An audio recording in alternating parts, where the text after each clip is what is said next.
Happy afternoon, students. So, in the last class, I had told you about the summary of this chapter, what you will going to study in this chapter. Today, we will do the reading. Artificial satellites like the Mars Orbiter mission are objects that we place in orbit around a planet. Satellites can be useful in lots of ways. Communication satellites help us talk over the phone, watch TV and use the internet, and weather satellites helps us predict the weather and sometimes prepare for natural disasters. Means satellites क्या होती हैं? Satellites बहुत सारे veg में useful होती हैं. वो हमेशा ऐसे गोल गोल घूमती रहती हैं, okay, around the planet. They make a their orbit. This is called orbit. And they are the way of communication. They help us to talk over phone, to watch TV, uses internet, okay, weather facilities. These all are predicted with the help of satellites. The satellite placed into orbit around Mars will send us photographs and information about the climate, the presence of water, and the natural environment of the planet. With this information, scientists will be able to find out more how planets are formed and why Earth is the only planet to harbor intelligent life. Who knows? Perhaps these satellites will help us find life on other planets in the universe. Means जो satellites हैं ये हमें photographs भेजती हैं, ठीक है. They move around Mars also, और वो मार्स से फोटोग्राफ्स भेजती है वहाँ के क्लाइमेट की, प्रेजेंस ऑफ वाटर और जो नेचुरल एनवायरनमेंट है प्लानट का. And with the help of this information we are scientist are able to predict whether the life is being possible on other planets or not, okay, because our earth is the only planet which is very intelligent planet because it has life is possible only on earth. Satellites are carried into space using rockets and fall back to earth after they launch the satellites into space. जो satellites हैं they are launched using the rocket, okay, and after that they fall on the earth after the launch of the satellite. Okay, let's read the chapter. It's a comic sense, okay. In 2013, a team of scientists at ISRO in 2013, a team of scientists at ISRO was racing against time to complete an important mission. They wanted to send a satellite into orbit around Mars. Nobody in India had ever tried such a thing before. In 2013, the team of scientists at Indian Space Research Organization, they were fighting against the time and they were trying to send a satellite on Mars. And India में पहले कभी किसी ने ऐसा try नहीं किया था. In 18 months Earth and Mars would come very close to each other as they orbited the sun. और 18 months में जो थे अर्थ और मार्स बहुत पास आने वाले थे, क्योंकि वो दोनों बहुत पास आने वाले थे बिकॉज दे आर और ऑर्बिटेड, वो अर्थ सन के बिल्कुल एक ही लेवल पे घूमने वाले थे. The scientists wanted to send the satellite into space then because it would need less energy. उस टाइम पे less energy consume होती, that's why scientists want to send at that time. Once launched, the satellite would enter Mars orbit. It would then send the scientists important information about Mars surface and atmosphere.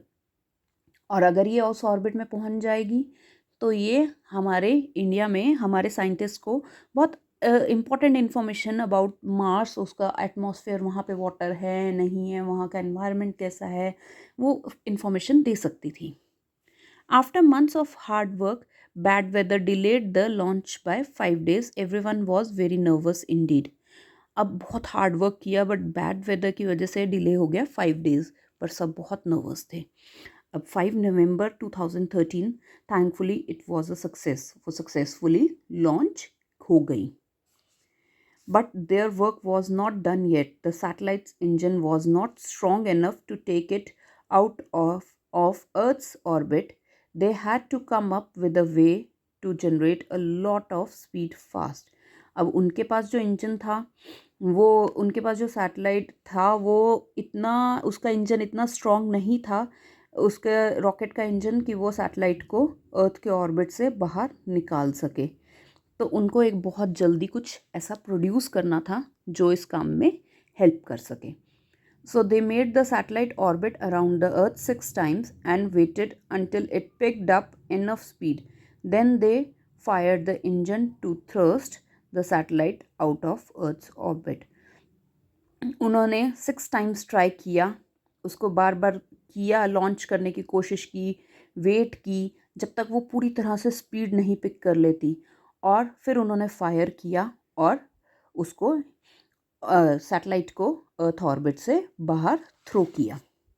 The technique they used is a lot like when you tie a ball to a piece of string and rotate it over your head until it builds enough energy to fly out of your hand with a great speed. उन्होंने कैसे किया था, आप ऐसे से ball के ऊपर कई बार थ्रेड लगाकर आप घुमाते हो ना उसे, रोल रोल, और फिर बहुत एनर्जी, जब वो बहुत स्पीड पे हो जाती है तब उसे थ्रो करते हो। Similarly they had done that. The next obstacle the scientists faced was getting the satellite into Mars orbit. अब next obstacle means रुकावट। next रुकावट क्या थी कि अब सैटेलाइट को मार्स ऑर्बिट में कैसे एंटर कराएं। If the satellite was too slow, it would crash into Mars, and if it was too fast, it would miss the planet's orbit and drift off into space. अगर तो बहुत slow होगी तो वो Mars से crash हो जाएगी। हाँ, हमने तो उसे मार्स के चारों तरफ घुमाना था, पर वो अगर स्लो होगी तो मार्स से क्रैश हो जाएगी, और अगर फास्ट हुई तो वो प्लैनेट का ऑर्बिट मिस कर देगी और वो कहीं भी लॉस्ट हो जाएगी, हमें एनवायरनमेंट में पता भी नहीं चलेगा कि वो सैटेलाइट गई कहाँ। It was as if they had to hit a target from thousands of miles away. अब ये ऐसा था कि बहुत दूर से बैठे हैं, हमने अपना टारगेट अचीव करना है। The moment of truth had finally arrived. Everyone was on tenterhooks until they heard 3 little words. अब लास्ट वो मूवमेंट आ गई थी जब अर्थ ऑर्बिट में घुसना था, मार्स ऑर्बिट में सैटेलाइट ने जाना था, और सबको बहुत टेंशन हो रही थी, पर फाइनली एक 3 वर्ड्स लोगों ने सुने और वो सब खुश हो गए। वो 3 वर्ड्स क्या थे? MOM इन ऑर्बिट मीन्स जो हमारा सैटेलाइट था वो ऑर्बिट में, मार्स ऑर्बिट में एंटर कर गया था। India successfully launched it's first satellite into Mars orbit on the very first attempt. India ने फर्स्ट अटेम्प्ट में ही फर्स्ट टाइम ऐसा कोई सैटेलाइट भेजा था मार्स ऑर्बिट में जो फर्स्ट अटेम्प्ट में ही सक्सेसफुल हो गया। It is hard to believe now that India's first attempt to launch a satellite into space ended in failure. In 1979 जब इंडिया ने फर्स्ट टाइम कोई सैटेलाइट लॉन्च की थी, मार्स पर नहीं, मार्स पर तो यही 2013 में लॉन्च की थी, जो 1979 में की थी वो फेल हो गई थी, वो नीचे गिर गई थी। देखो यहाँ पिक्चर में दिखाया हुआ है ना। What is harder to believe, however, is the humble beginning of Indian space research organisation. ये बहुत मुश्किल है बिलीव करना, बट इसी से ही स्टार्टिंग हुई थी इंडियन स्पेस रिसर्च ऑर्गेनाइजेशन की 1960s, लेट 1960s में, 1960s के एंड में। Perhaps the hardest thing to believe is that India is today one of the most important space port in the world. अब जो struggle देखो, यहाँ पर cycle पर लेकर जा रहे हैं, कैसे जीप में, हम बहुत छोटे से उससे वर्क किया था। ये स्टार्टिंग जैसे APJ Abdul Kalam, he was a very great scientist of India, ऐसे ही बहुत सारे ऐसे साइंटिस्ट थे जिन्होंने बहुत हार्ड वर्क किया था। उन्होंने पता नहीं कौन से कार्ट पर, कभी साइकिल पर हमारे सैटेलाइट्स को लेकर जाते थे, और आज वही इंडिया, उसी के जो ये स्पेस पोर्ट्स हैं वो वर्ल्ड में बहुत फेमस हैं और इम्पॉर्टेंट पार्ट है ISRO has come a long way. ISRO has come a long way since the days of bullock carts hauling in important rocket parts. अब इसरो ने ऐसा टाइम भी देखा था जब वो बुलक कार्ट पे, अभी मैंने बताया था ना, बुलक कार्ट पे सारा सामान इकट्ठा करते थे रॉकेट के लिए. They have built one of the most reliable rocket ships, developed a space programme from scratch and even launched 104 satellites simultaneously. उन्होंने एक ऐसा रॉकेट शिप बनाया था जिसके ऊपर बहुत विश्वास, रिलायबल मीन्स हम बहुत विश्वास कर सकते थे, ठीक है.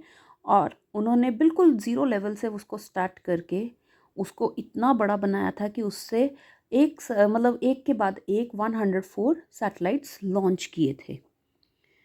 And who knows, maybe someday it might be up to you to lead us to the stars. और आज हम लोग क्या सोचते हैं कि हम एक दिन ऐसा भी आएगा कि शायद हम लोग ही स्टार्स की सैर करने जाएं, वहाँ पर घूमने जाएं. This is all about this chapter. In case you have any doubt, you can ask me in between 1:45 to 2:15. Okay, now we'll do the word meanings. No need of writing from this video. I'll send the PDF on your portal also. Okay, under study material. Just listen carefully and make your own sentences. Okay. On tenter hooks means worried or nervous. Means हम जब घबरा रहे होते हैं ना, जब हमारा result आने वाला होता है. We were on tenter hooks while waiting for our result. जब हम अपनी रिजल्ट की वेट कर रहे होते हैं तब हम ऐसे ही घबरा रहे होते हैं. We are nervous. Humble, not special or important. She is too humble to let praise go to her head. Humble means किसी चीज़ को ज़्यादा इम्पोर्टेंस नहीं देना. हम कहते हैं ना कि हम किसी की प्रेज़ करते रहते हैं और वो फिर भी कहते हैं कोई बात नहीं, कर रहे हैं, प्रेज़ को भी इतना इम्पोर्टेंस नहीं देते, ठीक है.